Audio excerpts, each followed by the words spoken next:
Bonjour à toutes, bonjour à tous et bienvenue dans l'École du futur. Au sommaire aujourd'hui, cap sur l'Olympiade des métiers. Médaille d'or cet automne pour Emmanuel Young.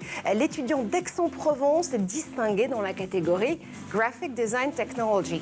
Et puis, il a une idée derrière la tech. Et puis, je dis et puis parce que c'est Gaël Musquet évidemment qui nous accompagne tout au long de cette émission. Tu vas nous parler bien de celle qui pourrait bien être, tiens, la rivale, première même du nom de Starlink, une constellation OneWeb et ses 618 satellites en orbite qui fait définitivement la une. Tout à fait, c'est le dernier épisode de ma saga sur l'accès à Internet par satellite et OneWeb a énormément eu de rebondissements ces 9 dernières années. Donc dans cette chronique, on va un peu retracer l'historique de cette constellation. Et quelle saga s'il en est. Notre question du jour, réduire la ségrégation sociale des établissements scolaires publics de 20% d'ici à 2027. C'est l'objectif fixé il y a quelques semaines par Pap Ndiaye. Alors que les acteurs se mobilisent sur le terrain, liberté, égalité, mixité. Comment donner corps à cette nouvelle devise? On va passer en revue les initiatives qui nous permettent de refaire société avec nos invités aujourd'hui. Johanna Legru, vous êtes CEO de l'Alliance pour l'éducation, une association au service des initiatives pour faire bouger le système scolaire. Bonjour à vous. Bonjour. Également sur ce plateau, Christine Tarbouriache, vous êtes déléguée de la fondation Sycomore. Vous tissez depuis 10 ans un trait d'union entre les jeunes et l'entreprise. Bonjour à vous. Bonjour. Et puis, en duplex avec nous depuis Toulouse, Eva Martinez-Milgram. Vous êtes la chef d'établissement du Collège Stendhal à Toulouse, un établissement REP+, qui veut changer la donne. Bonjour à vous. Bonjour. On en parle dans un instant, mais d'abord, focus.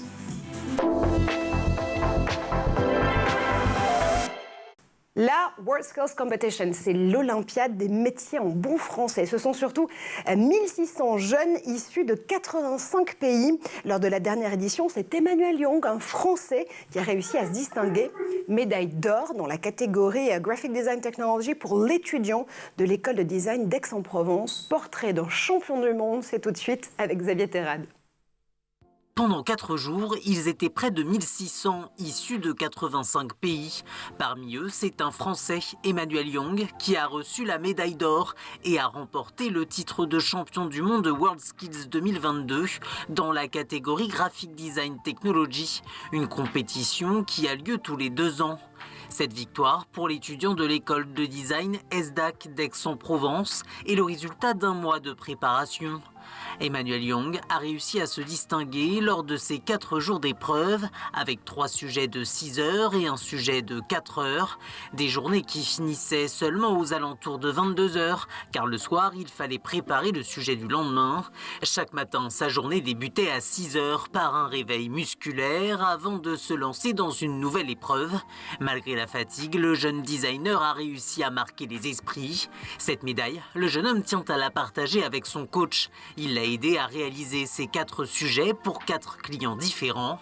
Après un master en alternance, Emmanuel Young compte poursuivre sa carrière dans un pays anglophone d'ici quelques années. Le souhait d'un talent bien français qui espère bien s'exporter, avec toujours en tête l'idée de progresser en toute humilité. Et voilà pour cette génération talent qu'on célèbre, vous le savez, toutes les semaines dans l'École du futur. La France, mauvais élève de la mixité sociale. Comment refaire société, et ce, dès le collège? On ouvre le talk, première partie. Et aujourd'hui, à nos côtés pour en parler, Johanna Legru, CEO de l'Alliance pour l'éducation, Christine Tarbouriache, déléguée de la Fondation Sycomore, et en duplex avec nous depuis Toulouse pour le Collège Stendhal, Eva Martinez-Milgram. Mesdames, merci d'être avec moi. On avait envie avec vous de commenter d'abord cette action qui est prise par Pap Ndiaye et le ministère de l'Éducation nationale. Elle consiste à vouloir réduire la ségrégation sociale des établissements scolaires publics de 20% d'ici à 2027. Il faut dire que la France, c'est un des pays de l'OCDE où les déterminismes sociaux pèsent, et le plus d'ailleurs, et payent aussi sur la réussite des élèves. L'insuffisante mixité scolaire nuit à la réussite de tous les élèves et la promesse d'égalité des chances de l'école républicaine. C'est ce que dit d'ailleurs le ministère de façon très simple. J'ai envie de vous poser la première question, et vous la retournez d'ailleurs cette question, Eva, puisque vous êtes chef d'établissement du Collège Stendhal, encore une fois à Toulouse, en collège en REP+. 20% de réduction de cette ségrégation sociale des établissements scolaires publics pour 2027. C'est réaliste pour vous ?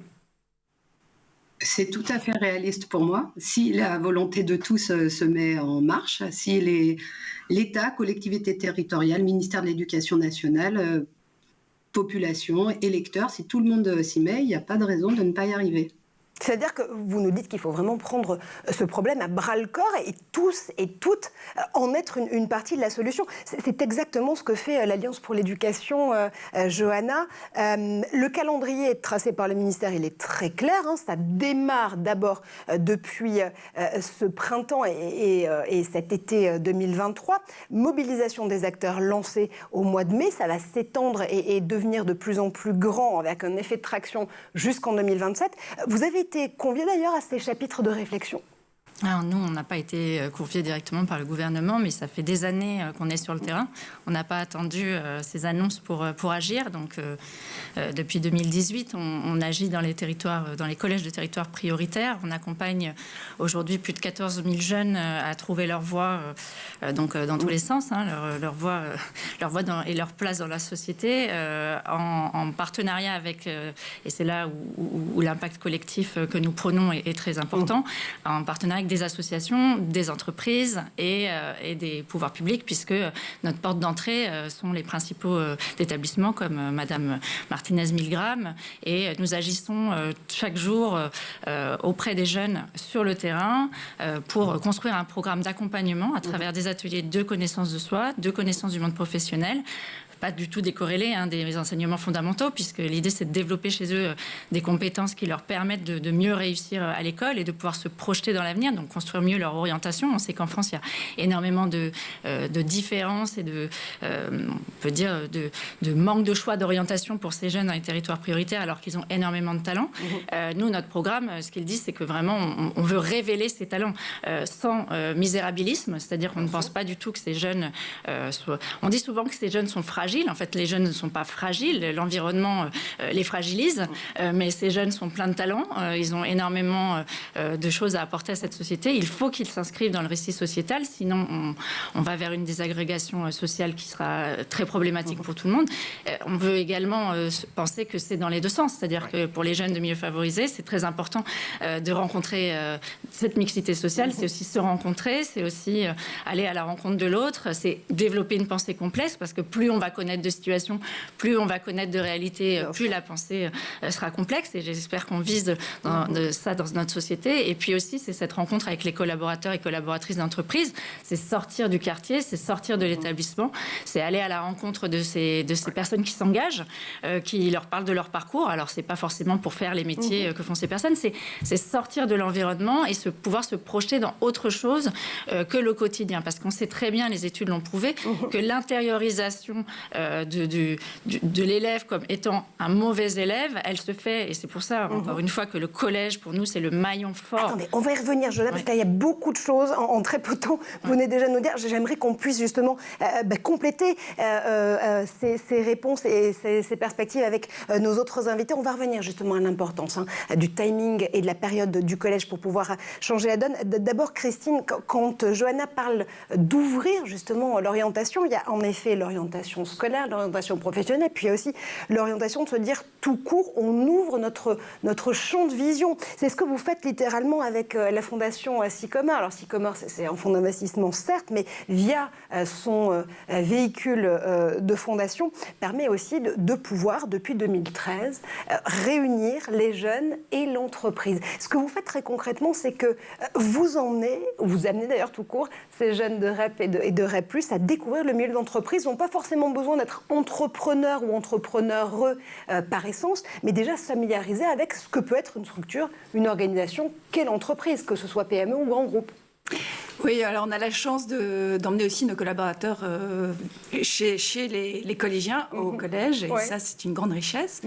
Et ce qu'on essaye de faire en fait, c'est vraiment décloisonner entre ces collèges qui sont un peu éloignés de Paris et puis Paris, parce qu'en fait c'est pas évident de naviguer entre les deux écosystèmes, et puis d'ouvrir les portes de l'entreprise.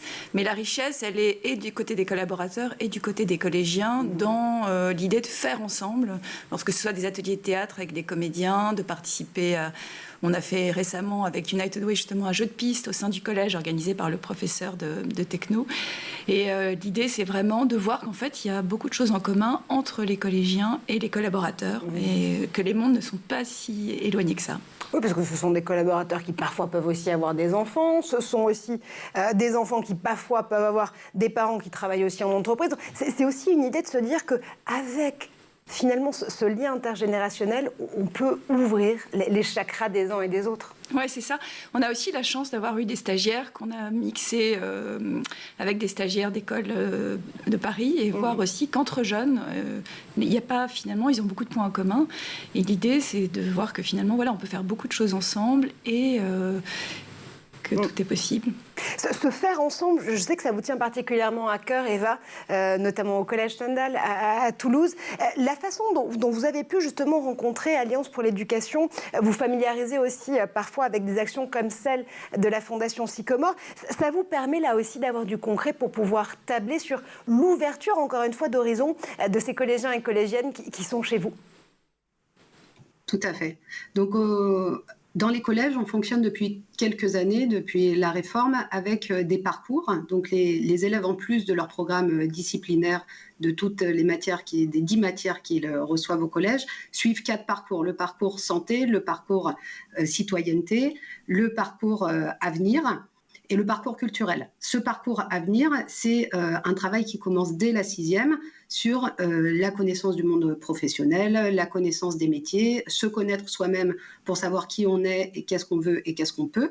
Et c'est sur la base de ce parcours, avenir, découverte des métiers et des entreprises, que s'adossent des programmes comme le programme Défi Jeunesse. Donc, on travaille avec Défi Jeunesse pour construire ce parcours et c'est un travail évolutif. On n'a pas un calendrier et un programme d'action tout prêt. Chaque année, et au cours de l'année, on travaille ensemble pour adapter les activités, trouver les meilleures activités, faire intervenir des associations ensemble qui seront les plus adaptées aux besoins des élèves pour aller vers la 3e et vers l'orientation post-3e adaptée à chacun de nos élèves, avec le plus d'ambition possible, bien sûr, et si possible, la mobilité sociale. Donc, et si je vous entends bien, l'idée c'est de se dire qu'on a un cadre, on a une boîte à outils, et dans ces outils, il y a par exemple des initiatives comme celle d'Alliance pour l'éducation, comme celle de la Fondation Sycomore, et bien d'autres, hein, bien évidemment, et vous pouvez aller piocher pour s'adapter, coller au mieux aux envies que vous sentez naître chez ces très jeunes collégiens et collégiennes, c'est bien ça? Tout à fait. C'est un vrai travail de partenariat avec les associations, avec les organisations, avec nos élèves, avec nos professeurs, pour trouver le plus adapté et le mieux pour répondre aux envies et aux besoins des élèves. Déjà, dans ces parcours de collégiens et collégiennes, des envies scolaires, professionnelles, de changement d'horizon qui vous ont étonné? Chez les élèves? Ah, évidemment, ils sont pleins de surprises. Ils sont très ambitieux. Ils ont pour nombre d'entre eux des parcours de vie extrêmement riches et intéressants. Et arriveront déjà en 6e, ils ont vécu plein de choses. Ils parlent pour certains plusieurs langues. Et bien sûr qu'ils ont envie de faire plein de choses et ils ont envie d'avoir des vies riches et intéressantes, évidemment. Christine, Johanna, quand on entend ce témoignage d'Eva, on se dit aussi que finalement, le premier pas, c'est peut-être déjà de révéler à ces enfants, à ces ados, à ces collégiens et collégiennes, le talent incroyable qu'ils ont entre les mains.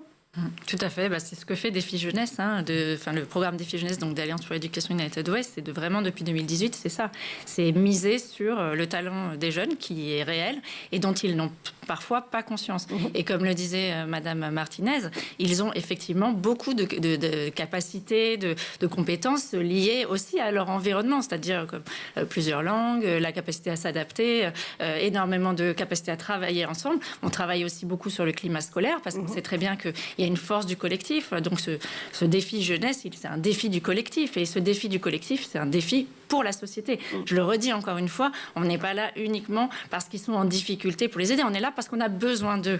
On a besoin de ces jeunes pour notre pays. Donc nous allons sur le terrain avec tous les acteurs qui veulent y aller, qui représentent toute la société française, parce qu'on croit que ces jeunes ont des talents et qu'on en a besoin pour construire, pour faire société. Littéralement, Gaëlle. En regardant un peu les interventions un peu de tout le monde, c'est impressionnant aussi de voir à quel point on a des chefs d'établissement comme Eva qui me sollicitent pour des stages, qui aussi vérifient l'adéquation parfois de ce qu'on va pouvoir faire à l'Observatoire de Vernon que je dirige en Normandie. De voir des enfants qui ont des troubles du spectre autistique et sur lesquels ça peut sembler compliqué parfois d'avoir des stages en entreprise ou en tout cas les accueillir. Et de voir un peu la bienveillance que ces enfants ont entre eux, c'est-à-dire leur capacité aussi entre eux à s'aider pendant le stage pour réaliser des tâches et pas juste être cantonnés à juste faire des photocopies comme on peut le voir parfois. Ils ont bien plus que justement ces tâches un peu rébarbatives à offrir avec des réflexions sur les sujets qu'on peut aborder. Mon dernier exemple en date, c'est un concours d'éloquence à Livry-Gargan. Avec des élèves de terminale justement qui là le 9 juin à la cour d'appel de Paris ont pu mettre en accusation Jean Audouze, un astrophysicien. Petit souci au début sur la compréhension de ce qu'est le Big Bang.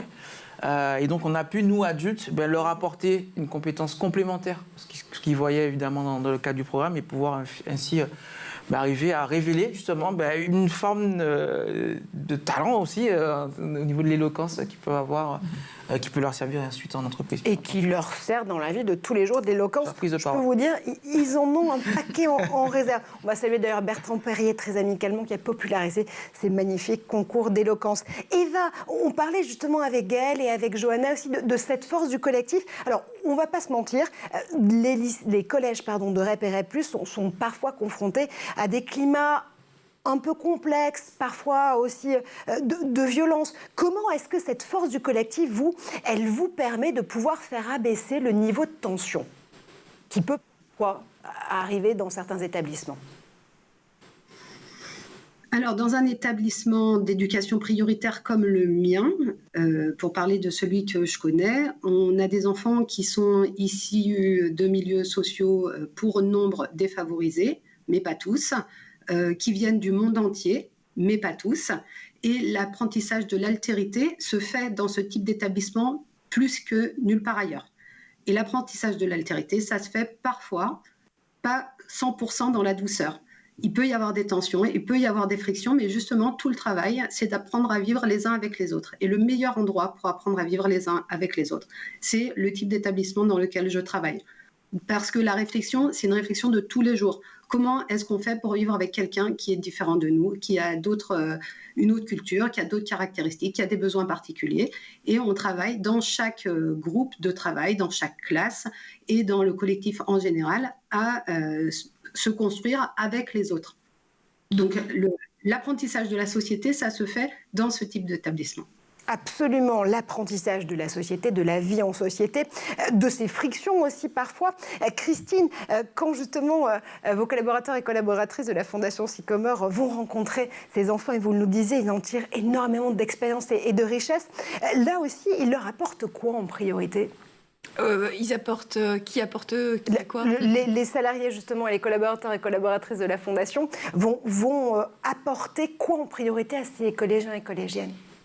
Je pense réaliser que c'est pas si loin, que tout est possible. Ils parlent beaucoup, on fait beaucoup parler nos collaborateurs de leur parcours, de ce qu'ils ont en commun, de leurs pratiques sportives, pour qu'ils voient qu'en fait c'est accessible et puis qu'il n'y ait pas trop d'autocensure, en fait, que que l'univers des possibles est gigantesque et que c'est pas limité, qu'ils ont des futurs possibles. Allez, on va continuer à ouvrir cet univers des possibles pour les collégiens et collégiennes de REP et REP+. On va continuer à comprendre aussi comment est-ce qu'on mesure la mixité sociale pour pouvoir mieux la favoriser. On continue à en parler avec nos invités dans un instant, mais d'abord, on fait un tour du côté de la planète web. Et c'est le Zap d'Edouard Degnaud.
retour sur le plateau de l'École du Futur, toujours en compagnie de nos invités, Johanna Legru, CEO de l'Alliance pour l'éducation, Christine Tarbouriache, déléguée de la Fondation Sycomore, et depuis Toulouse, Eva Martinez-Milgram pour le collège Stendhal. Merci encore une fois d'être avec nous. Vous le savez, aujourd'hui, on parle de cette façon dont on va pouvoir faire nôtre cette nouvelle devise, liberté, égalité, mixité, et ce dès le collège. Oui, mais d'abord, Gaël Musquet a une idée derrière la tech.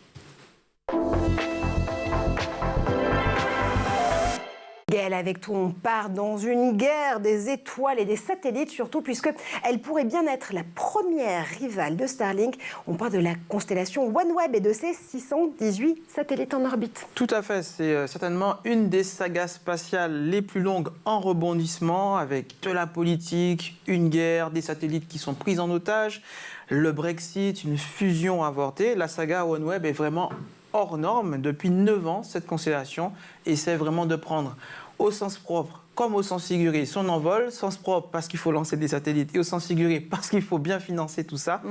Le projet est né en 2014, il s'appelait au début World View. Et il a changé de nom quand Virgin Group, qui a propriété de Richard Branson et de Qualcomm, ont souhaité participer à ce projet. Arianespace a été sélectionné pour lancer les satellites avec des lanceurs Soyuz depuis Kourou et Baïkonour. Ensuite, Airbus a lui été sélectionné pour fabriquer les satellites, les 10 premiers à Toulouse, puis l'ensemble des suivants, des centaines suivants en Floride. Et donc, les 6 premiers satellites, entre 2014, WorldView et 2019, les 6 premiers satellites partent en novembre 2019. Les premiers tests sont très concluants. Et on a d'ailleurs 2 lancements supplémentaires qui vont s'étaler jusqu'en mars 2020. Et là, paf, c'est le drame. OneWeb fait faillite c'est pas drôle. Fin mars 2020. Faillite de OneWeb. C'est vraiment pas drôle, oui. On est en plein Brexit, on est au début en plus du Covid.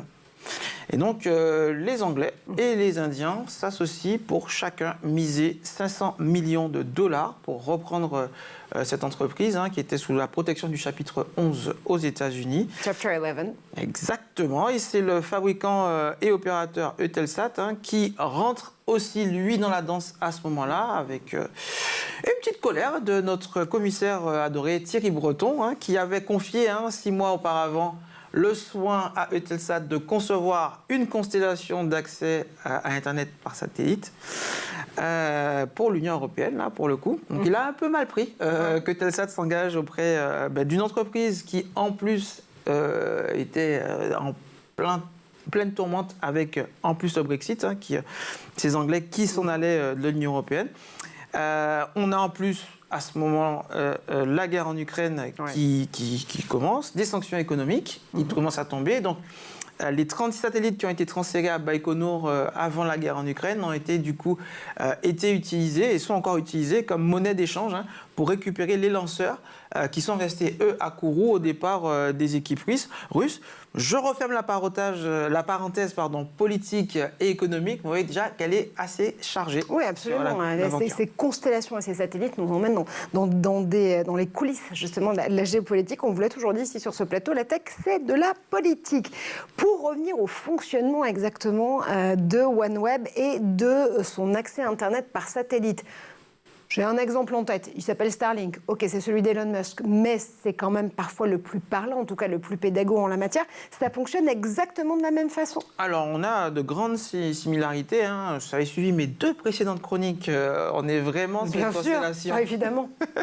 Constellation similaire à celle de Starlink, à ceci près qu'on a quand même moins de satellites. Là, on est sur une constellation qui va avoir 648 satellites au total quand tout sera bouclé. On est sur des machines qui pèsent 150 kg, qui font 1 mètre par 1 mètre 30 de côté. C'est un petit cube d'1 mètre de côté environ.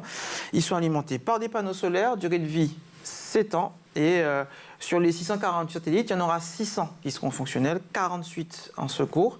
Et chacun de ces satellites tourne autour de la Terre à 1200 km. Pour avoir un peu une idée, Starlink est aux alentours de 500-600 km. Et donc, pour que tout ça fonctionne, il faut qu'on ait d'un côté, évidemment, ces satellites en l'air à 1200 km, mais aussi un segment, ça c'est pour le segment spatial, mais il faut un segment sol. Et donc, on a une 50aine de stations qui vont être réparties sur l'ensemble de la planète. Quelques petits problèmes avec la Russie, mais tout ça sera piloté depuis Washington DC aux États-Unis et au Royaume-Uni. Alors, il y en a donc 648 au final, déjà 618 en orbite. Quelles sont les prochaines étapes pour que OneWeb puisse fonctionner ? Alors là, vraiment, il en reste juste 14 à lancer. C'est les derniers satellites à lancer. Ils ont été lancés par bloc de 36 satellites. Ils ont été lancés 36 par 36. Au début, oui, quand tout allait bien avec les Russes. 36 par 36, ok, on va continuer à lancer 36 par 36, je garde en mémoire la formule. Quand tout allait bien, c'est Soyuz qui lançait, et depuis octobre 2022, c'est SpaceX qui lance avec les Indiens NSTIL pour New Space India Limited. Et OneWeb va commercialiser en fait ses premiers accès dans les zones nordiques au début et auprès d'opérateurs comme AT&T, British Telecom, que sont les partenaires privilégiés, les Anglais. Mais le mois de mars dernier, Orange a annoncé qu'il commercialisera aussi auprès des particuliers ces accès Internet au débit. On va être sur des débits d'environ 50 mégabits par seconde, 50 millisecondes de latence, qui permet de couvrir un peu les usages traditionnels, domestiques que l'on peut avoir, qui vont du jeu au streaming, en passant par des besoins professionnels comme les visioconférences, les vidéoconférences, qui sont très peu possible et à cause de la latence dont j'ai parlé sur ma précédente chronique avec Kassat, qui lui est géostationnaire. Petit bémol, on est sur une orbite qui est déjà saturée avec pas mal de débris, donc OneWeb va devoir être équipé, chaque satellite va devoir être équipé d'une petite réserve d'ergol pour pouvoir... D'ergol, du carburant, le carburant du satellite qui va servir à le propulser pour le désorbiter. Et permettre en fait de dépolluer vraiment cette orbite. Ils ont aussi, si jamais ce système-là ne fonctionne pas, un port magnétique qui permet en fait de les accrocher, de les tirer pour pouvoir nettoyer à terme cette orbite et éviter qu'elle soit polluée. Donc, parce que contrairement à SpaceX, où ça se fait naturellement, là on va vraiment avoir besoin d'une action mécanique sur le satellite ou extérieure pour pouvoir ramener ces satellites sur Terre. Donc ça veut dire que c'est un satellite non seulement qui couvre vos besoins justement en fonctionnement électronique et device dans la vie de tous les jours, mais qui en plus range sa chambre et fait le ménage. C'est ça. À la fin, au bout de 7 ans, il faut les redescendre et ils se consument dans l'atmosphère. Voilà. Écoutez, mais merci OneWeb. On verra donc et on continuera à suivre avec toi ce feuilleton de la constellation justement et de ces guerres parfois géopolitiques, parfois commerciales entre constellations satellitaires. Et puis souvenez-vous, toujours lancer les satellites 36 par 36. Ben là, 36 ou par 14 sur les fusils. Non, mais si tu changes le chiffre, moi je Ouais, mais je suis resté sur cette valeur-là. Restons sur cette valeur. Ça tombe très bien, tiens Gaël, parce qu'on va rester sur des valeurs. On va essayer de comprendre comment donner corps à cette nouvelle devise liberté, égalité, mixité, tout de suite avec toi et nos invités. Et vous le savez, aujourd'hui, on est avec Johanna Legru, Christine Tarbouriache et Eva Martinez, respectivement CEO d'Alliance pour l'éducation, déléguée de la Fondation Sycomore et puis chef d'établissement du Collège Stendhal à Toulouse. On a vu ensemble dans notre première partie de discussion, mesdames, que, encore une fois, cet objectif de réduction de 20% de la ségrégation scolaire dans les établissements scolaires publics d'ici à 2027, ségrégation sociale s'il en est, mais qui peut être scolaire aussi, hein, Eva, vous ne me démentirez pas. C'est un objectif très fort lancé par le ministère de l'Éducation. Mais comment est-ce qu'on mesure la mixité sociale? C'est vrai que pour pouvoir justement mettre des chiffres sur un phénomène, on a besoin parfois d'indices. Ça tombe bien. En l'occurrence, il y a un outil pour ça. Ça s'appelle l'IPS, l'indice de position sociale. Il a été mis en place en 2016 et c'est en quelque sorte un résumé des conditions socio-économiques et culturelles de ces élèves. Est-ce que je l'ai bien décrit, Johanna? Alors oui, tout à fait. L'indice de position sociale, comme vous le dites, assez récent, alors que ça faisait longtemps qu'on demandait à avoir cet indice pour savoir la réalité sociale dans les établissements. Donc effectivement, c'est calculé sur les capacités financières, mais également sur le diplôme des parents, l'accès. Alors quand on dit accès capacité culturelle, c'est en fait l'accès à, par exemple, une médiathèque, l'accès aussi à des soins, à un centre de soins. Ça peut être l'ouverture qui est possible pour ces élèves-là. Et puis, effectivement, les ambitions possibles dans l'établissement. Donc, c'est très intéressant pour nous d'avoir cet indice mis en place pour comprendre où on travaille et d'où on part, parce qu'on veut aller très loin. Surtout, c'est parce qu'on est très ambitieux et on a envie d'aller très loin, en tout cas avec Défi Jeunesse, Alliance pour l'éducation et encore une fois, tous nos partenaires, les établissements, les pouvoirs publics, les fondations d'entreprises qui nous accompagnent et les associations qui constituent le parcours qu'on offre aux élèves. On veut aller loin et c'est important de savoir d'où on part. Absolument, c'est important de mettre un chiffre sur ces réalités sociales pour se situer, pour aussi savoir du coup ce qu'on va pouvoir améliorer, quelle est la marge de progression. Pour se donner quelques repères, nous ici sur ce plateau, l'enseignement public accueille 80% des élèves scolarisés, jusque-là tout va bien. Les collèges classés REP+, ont un IPS, donc je rappelle, cet indice de position sociale moyen de 74. Les collèges publics hors éducation prioritaire ont un IPS moyen de 106%. Eva, on imagine que le collège Stendhal se situe plutôt en IPS autour de cette médiane de 80-85%. Là aussi, l'idée, c'est pas d'utiliser cet indice pour stigmatiser une réalité sociale, mais pour mieux s'en saisir, pour avoir encore une fois cette marge de progression.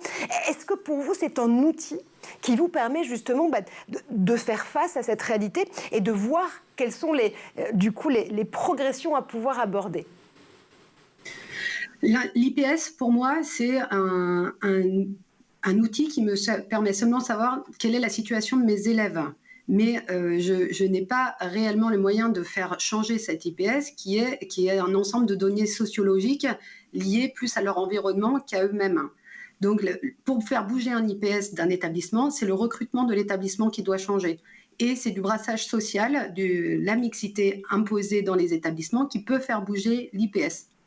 Donc, effectivement, les établissements REP et REP+ ont des IPS beaucoup plus bas que les établissements hors éducation prioritaire. Et on a aussi des établissements avec des caractéristiques particulières qui ont des IPS extrêmement hauts. Il faudrait évidemment qu'on aille vers des IPS à peu près identiques dans tous les établissements, ce qui montrerait qu'on a des élèves issus de tous les milieux dans tous les établissements. Et ce qui est intéressant aussi, au-delà de l'IPS, de la moyenne d'IPS, c'est l'écart type qui existe dans les établissements. Parce qu'il faudrait à la fois avoir un IPS moyen qui soit le même dans tous les établissements et un écart type qui soit le plus grand possible, ce qui montrerait qu'on ait des élèves de tous les milieux sociaux dans tous les établissements. Parce que l'autre caractéristique des établissements REP+, c'est que non seulement on a des IPS qui sont bas, mais en plus avec un écart type très faible. donc le contraire de la mixité, l'homogénéité sociale. Que c'est justement cette mixité sociale et aussi scolaire qu'on essaie de mettre à l'honneur. Là aussi, pour nous donner un autre repère, je rappelle qu'il y a plus de 6000 collèges en France, dont 1094 collèges de REP et REP+. On va rester d'ailleurs, sur ce temps, cette temporalité et aussi ce territoire, cette mini-société que peut être le collège. Parce que pour vous, Johanna, et évidemment pour vous, Eva aussi, et je n'oublie pas Christine autour de cette table, le collège, c'est le moment de la vie scolaire où tout peut changer en matière de mixité. Oui, tout à fait. Alors pour nous, c'est clair, pour paraphraser un ouvrage connu, pour nous, tout se joue avant la fin du collège. C'est-à-dire que si c'est vraiment très important, c'est là que le déterminisme social est le plus fort. C'est là que les jeunes vont regarder, vont prendre des exemples autour d'eux. Donc c'est là que la rencontre dont on parlait est déterminante.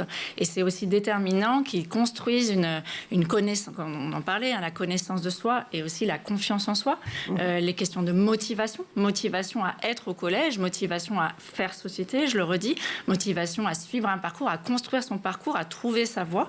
Et pour revenir sur ce que vous disiez sur la mixité sociale, nous, ce qu'on croit vraiment, c'est que on ne veut pas uniquement penser que ce sera par contrainte qu'il y aura de la mixité sociale. On veut penser que c'est parce que justement ces élèves révéleront leurs talents grâce au type de programme comme Défi Jeunesse et grâce à l'alliance des forces qu'on met aujourd'hui autour de la table, que des familles se diront, effectivement, dans cet établissement-là, comme le disait Madame Martinez, il va connaître l'altérité, il va développer une pensée complexe, il va développer des compétences qui seront utiles pour son parcours. On voudrait, idéalement, que ce soit une mixité sociale désirée. Oui, parce que c'est ce que vous dites aussi dans une tribune que vous avez signée pour Le Monde il y a quelques jours. Notre cohésion sociale, je vous cite, repose sur ce qu'on voudra faire du collège dans les années à venir. Eva, Christine, Johanna, Gaëlle aussi d'ailleurs, si tu le souhaites, il faut s'emparer de cette question du collège. Il faut se dire, voilà, ok, cette réduction de la ségrégation sociale, elle est fixée pour 2027, mais d'ici 2030, voilà ce qu'on veut pour notre collège, pour nos collèges, nos plus de 6000 collèges en France, qu'ils soient hors zone d'éducation prioritaire ou qu'ils y soient tout court. Quelle peut être justement l'ambition qu'on peut avoir pour ce collège, Johanna ? Encore une fois, il faut que ce soit un moment de rencontre, d'altérité, d'ouverture des champs des possibles. Il faut que ce soit un moment où le jeune se projette positivement dans l'avenir, pas un moment où il se referme sur lui, où il ne croit plus en lui, où il doute, où très souvent, malheureusement aussi, on n'en a pas parlé jusqu'à maintenant, il décroche parfois. Et on sait que ça se passe dès la 6e, 5e. C'est-à-dire qu'il arrive dans l'établissement, c'est difficile, il rencontre des difficultés avec le collectif peut-être. Si on ne le travaille pas, si on ne l'accompagne pas, si on ne donne pas confiance à ces jeunes, ils auront du mal à se projeter. On aura sûrement des décrochages, et on en a en France, malheureusement, encore trop, 80 000 au moins chaque année.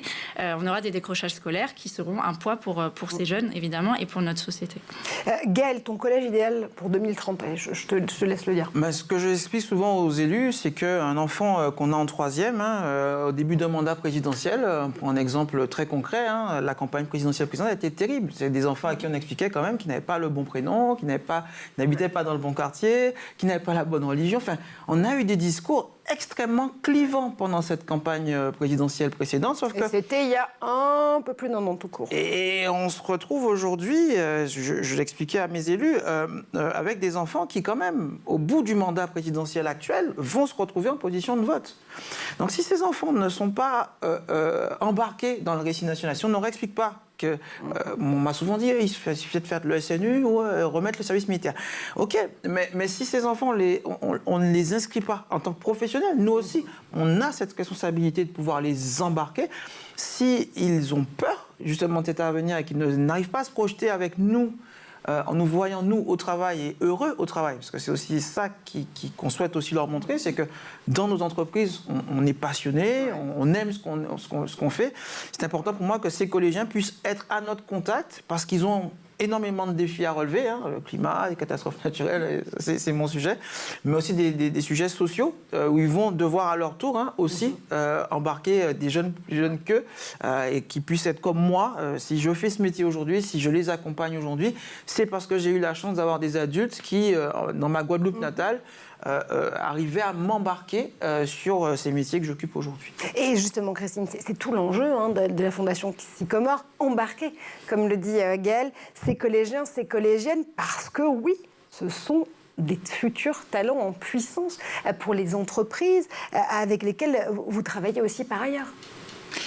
Oui, moi ce qui me fascine surtout c'est la vitalité de tous ces jeunes et puis l'énergie qu'ils mettent dans ces programmes. Enfin, on a la chance d'avoir un programme avec United Way qui s'appelle la Psycho School et on tisse des liens, ça fait presque 10 ans maintenant et donc tout au long de l'année, on tisse des liens avec une classe de 4e, ce qui permet d'avoir un programme qu'on met en place avec United Way, avec le collège et les professeurs qui font un travail extraordinaire de préparation des événements, et nos collaborateurs. Et aussi, on fait une grande place, grâce à United Way, à la prise de parole avec une association qui s'appelle Tamerantong, avec des ateliers de théâtre qu'on fait en commun le premier, puis ils ont la chance d'en avoir un deuxième pour faciliter la prise de parole, parce que de tous les côtés, on est d'accord pour dire que la prise de parole, c'est une priorité pour ces jeunes. Absolument, une priorité pour ces jeunes qui auront aussi d'ailleurs ce grand oral du bac à passer, vous le savez. Ça se déroule là surtout le mois de juin en l'occurrence, donc cette prise de parole qui est évidemment essentielle pour trouver sa voie VOIX et sa voie VOIE. Eva, si je vous donne, là aussi, les clés du camion, c'est presque ça. Ou en tout cas, si je vous donne une feuille blanche et que je vous dis de me décrire votre collège idéal pour 2030, c'est lequel? Celui qui embarque justement ces collégiens, ces collégiennes, celui qui forme ces citoyens, ces citoyennes en puissance et ces talents pour là aussi s'emparer de ce nouveau récit? Alors, évidemment, je partage tout ce que vous êtes en train de dire. Le collège idéal, c'est un collège qui est à l'image de la société, d'une société complexe, d'une société diverse, et chaque collège devrait être à l'image de cette société. Le collège, c'est une partie de la scolarité obligatoire, donc scolarité obligatoire qui va de la maternelle à la fin du collège et une partie du lycée. Mais tous les élèves passent par le collège puisqu'on est dans un système de collège unique. Dès la fin du collège, les élèves se séparent et chacun suit son chemin. Donc la société est vraiment au collège. Et ensuite, chacun suivra sa route. Donc le collège idéal, c'est un collège qui fait société, qui est la société et qui donne à chacun la possibilité de trouver la voie qui lui correspond. Donc à l'issue du collège, que chacun puisse partir sur le chemin qui est le sien, qui soit le plus ambitieux possible et qui soit le plus ouvert possible avec le plus grand territoire d'action possible. Et de l'ambition, vous en avez, mesdames, Johanna, Christine ou encore, évidemment, Eva, pour ces collégiens, ces collégiennes et ces citoyens et citoyennes de demain, Gaëlle. Complètement. L'objectif, là, pour moi, en tout cas, d'ici la fin de l'année, ça va être les vacances. Donc, vacances à Prenant. Ah ouais, tout simplement. D'accord, non, mais je vois, on est bien. On a des enfants, surtout en Outre-mer, qui n'ont pas eu la chance cette année d'avoir des stages découvertes des métiers. Donc, ça va être une petite séquence de rattrapage, adaptée évidemment à cette période estivale qui est propice au repos, qu'on va pouvoir apprendre avec eux en jouant, en s'amusant, en découvrant énormément de disciplines. Allez, justement, quand cet été vous permet d'élargir vos horizons, que ce soit au collège, si vous vous préparez à y rentrer, ou si vous y êtes déjà, que ce soit à Vernon, si je comprends bien, en Normandie, c'est très sympathique, avec Gaëlle Musquet ici présent. Merci en tout cas pour retomber sur nos pattes, Johanna, Christine et Eva, d'être si bien venus nous parler de ce collège qui est de toutes les façons et de fait à la fois une mini-société et le bon timing pour pouvoir faire bouger les choses du côté de la mixité sociale et scolaire. Merci encore à toutes les trois, merci comme toujours à Gaëlle. Nous on se retrouve dès demain pour d'autres aventures dans l'école du futur.